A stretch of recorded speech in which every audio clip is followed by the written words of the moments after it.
All right, guys, welcome back. On this video, what I'm going to do, now that I finally got the power bars and everything installed, I'm gonna go ahead and hook up this cabinet light.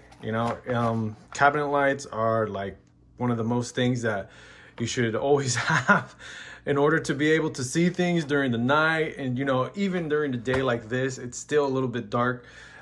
You can just have an unlit area lit it up by just having a simple cabinet light. Only costs about $15 Amazon. It's magnetic. I'm gonna put it like right up here. See, it's gonna be concealed. You can't see it. Run the cord in there. There it is. So every time I go in, I can just turn on the light without having to use a flashlight or something like that. So I'm gonna go ahead and get that installed. What we're gonna do also is I'm gonna take off the paper off the acrylic Banshee RTO chamber, which I'm gonna get that basically the pump, everything's gonna be all set. I am planning to put water in today, so hopefully we get the water in today also. I got it mixing right now in the bin. Got the live rock ready to pull out of my other tank when ready. I'm gonna go to the store and get myself a bag of crushed coral. Might do that a little bit later today.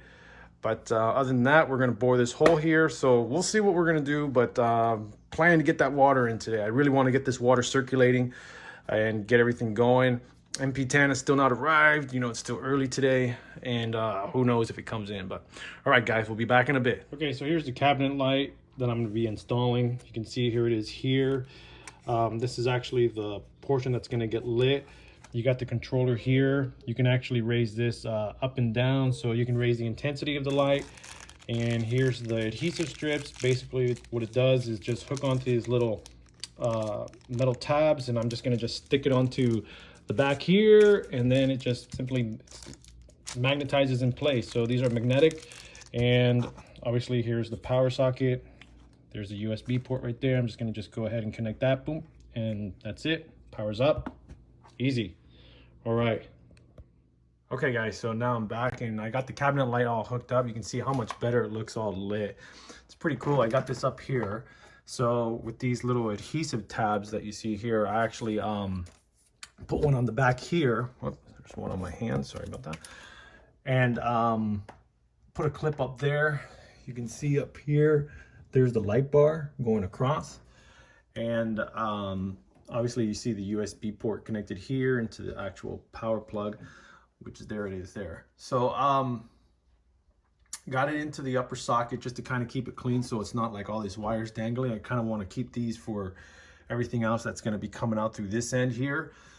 So put a little tab up there, zip tied it. I usually keep these all these extra tabs for with the adhesive backings for usually my MP40s or MP10s. You know how they give you those little sticky tabs, and next thing you know, they never actually last, so I have a whole bag full of them, but come in handy right here. You can see what's cool about this brand right here. What is it? AECO LED light bar is actually pretty cool because they give you the option to change the color settings. So you have what is that, on off right there, and then you got there's the cool white, there's the warm white, and then there's your regular white. Cool white, warm white, regular light. I kind of like the regular light, gives it more illumination in my opinion, but to each its own, it's preference. You have the option for intensity up and down right there, so it's pretty cool, pretty nice. So now what I'm going to do now is just start hooking up more of the equipment. But cabinet light is in, looks so much better. All right, and what I do is I label my plugs here. I actually do have a label maker coming in, so I can put some labels here and there, but I usually put them on the plugs because sometimes when you unplug them and you don't have any tabs on the plugs themselves and you only have them here, if you were to take 2 or 3 out, you're confused and you don't know which goes to which. So it's just like with my dosing containers. When I dose them and I label them, I actually it was actually at Arlene's place where I realized that, yeah, you got to put pump 1, pump 2, pump 3 in order to, you can see the markings there, pump 1, pump 2, and then it just makes everything so much easier. So you know where the lines are going, what's going to what pump. And yeah, so other than that, we'll be back with more of what's going on here. Okay guys, so we're back, and what I decided to do first, I want to bore these holes right here. So I'm going to put one here, and since I already got this one here, I kind of actually know where the other one's going to go. So we're going to do another one here for the MP10 controller, for we can line the wires out and just have them shooting in the back right there. So that's going to be great. And just to let you guys know too, one more thing and stuff like that before I move forward. Just know that these are replaceable panels, removable panels. I can always remove these. I can remove that panel right there. So when you get a custom cabinet, just ask for removable panels in the rear and stuff. So you can always have the option to actually take something out, move things around. You know, it's up to you. But custom cabinetry means making it more easy and making it more convenient for yourself and for the system, you know. So other than that, let me bore those holes out. Just wanted to say that. All right. Okay, guys, there's the holes. Got them in. There they are. So when I put the other bracket here with the MP10, you'll just slide right in there, just like this, like so. And that's it. Basically, I think that's the end of me drilling holes into this cabinet. But there it is. Okay, so what I'm doing now is basically just hooking up all the wiring to what I have already connected so far. So this is the power brick right here to the Vectra pump. So just remember to label your power bricks. You know, you don't need to do it like this. You can put a little label here, whatever and stuff. Because most of the time when I go to people's homes that do have reef tanks, or, you know, whenever, I notice that they don't have labels on anything. And it's like, dude, when you friggin' need to unplug something or find that brick because something went wrong or whatever, how are you gonna know which one? You're going through a lot of spaghetti just to try to figure it out. Just find it, and then just follow the string if you have to or something. But trust me, label your stuff just like I did right here. It says Vectra pump right there. It's just label your things. Label your things. I just wanted to mention that. So right now I'm just gonna wire some things up. I already got the bubble magus connected. There's the dosing pump right there, so that's already powered up. I just need to flip the switch. It'll power on everything, but there's some things that just won't turn on because I just don't need them on right now.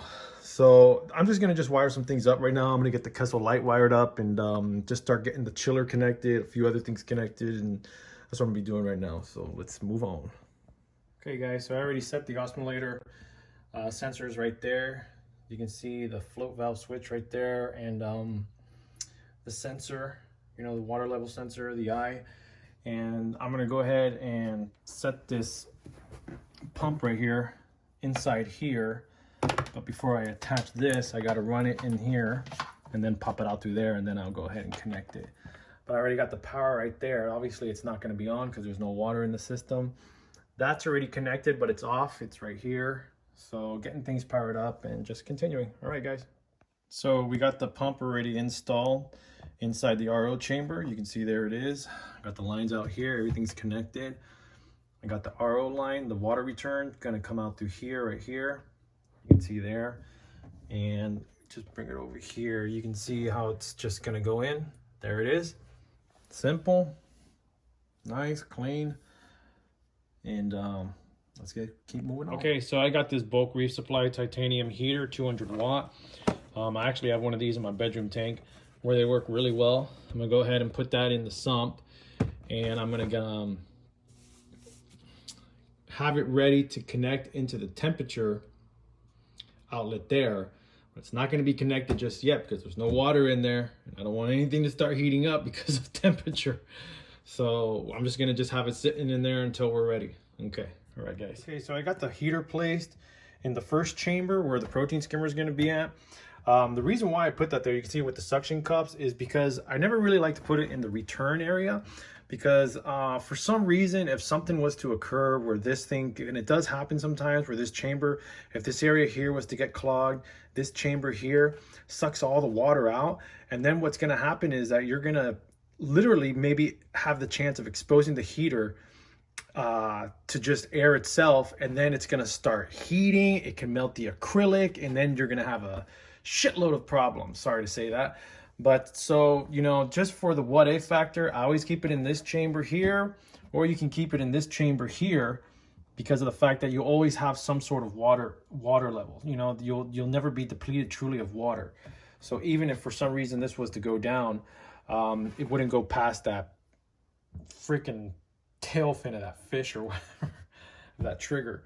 But other than that, it's just a safety precaution. Got on the suction cups.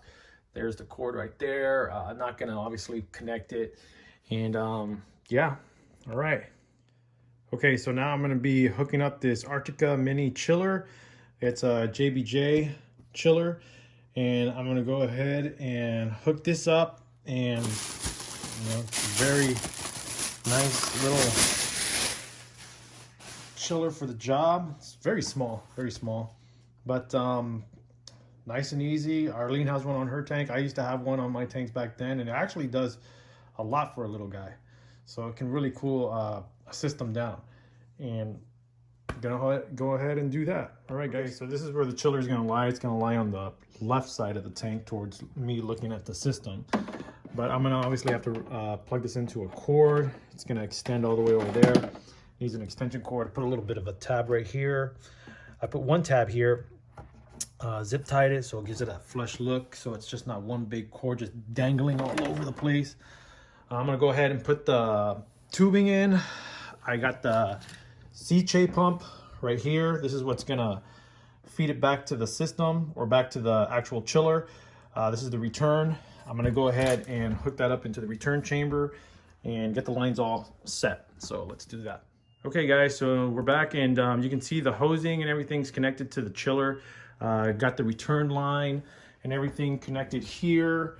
You can see down in there, there's the C-Ch pump.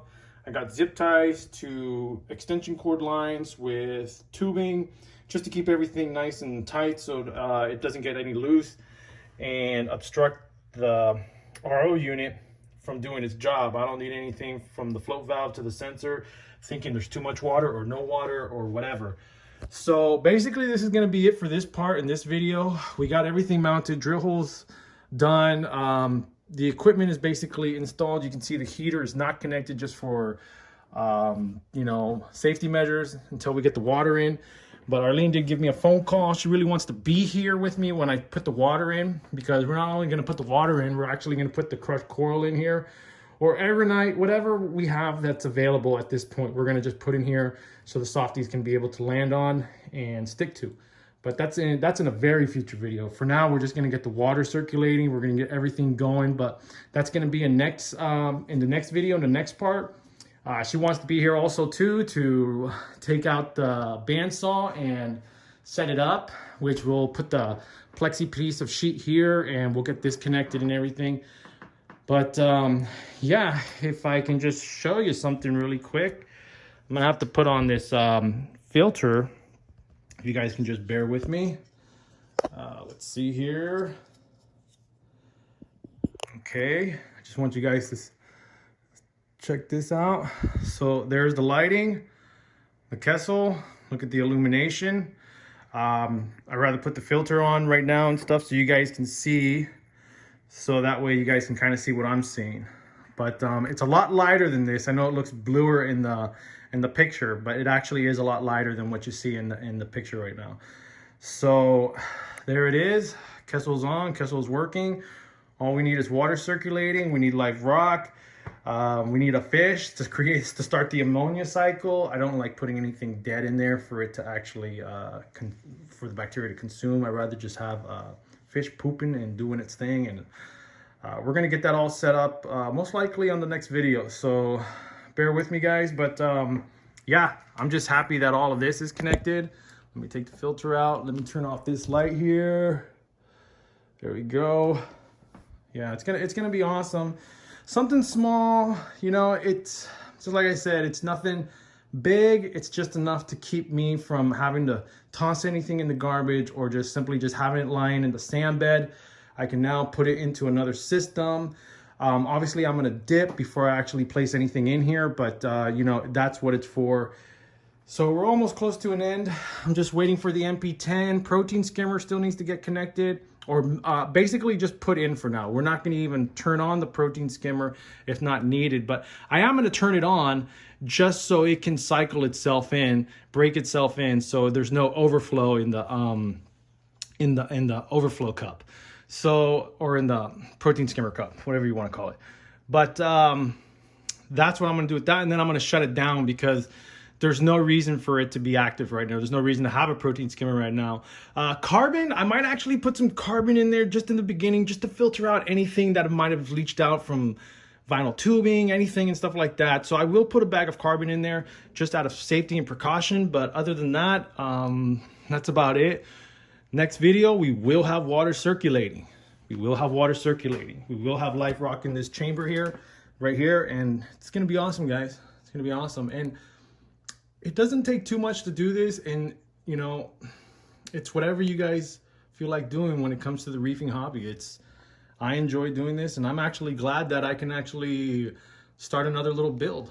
So it's pretty cool. All right, guys, peace out, and I will be back with another video soon. Enjoy.